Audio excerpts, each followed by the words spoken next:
Welcome to the Growth Hub. Ever wondered why victims compete with one another for sympathy?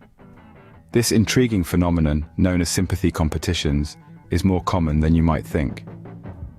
It stems from our inherent psychological need for empathy and validation. To illustrate, consider survivors of traumatic events. These individuals often find themselves comparing their experiences almost unconsciously in an attempt to gain more sympathy. So it seems that sympathy competitions are rooted in our need for empathy and validation. But how does this competition for sympathy affect our relationships? Imagine a friendship, strained as one person constantly seeks sympathy for their woes.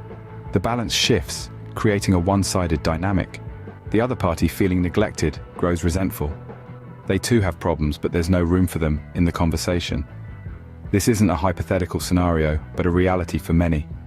It's a tangible example of how competing for sympathy strains relationships, causing a rift where there should be support. It's clear that this competition for sympathy can have detrimental effects on our relationships. So what can we do to break this cycle of sympathy competition? Well, the first step is shifting our focus from seeking sympathy to fostering empathy. This subtle yet significant change helps us understand the experiences and emotions of others more deeply. Let's consider a real-life example, where a victim found healing not in sympathy, but through therapy and open communication.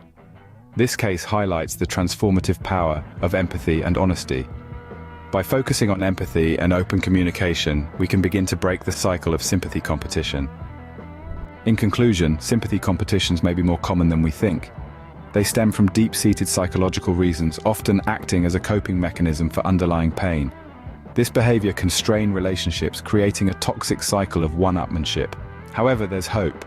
By recognizing these patterns, we can begin to break the cycle, fostering healthier interactions. Remember, empathy isn't a finite resource. Understanding and acknowledging this behavior is the first step towards healthier, more empathetic interactions. That's all for this video. Until next time,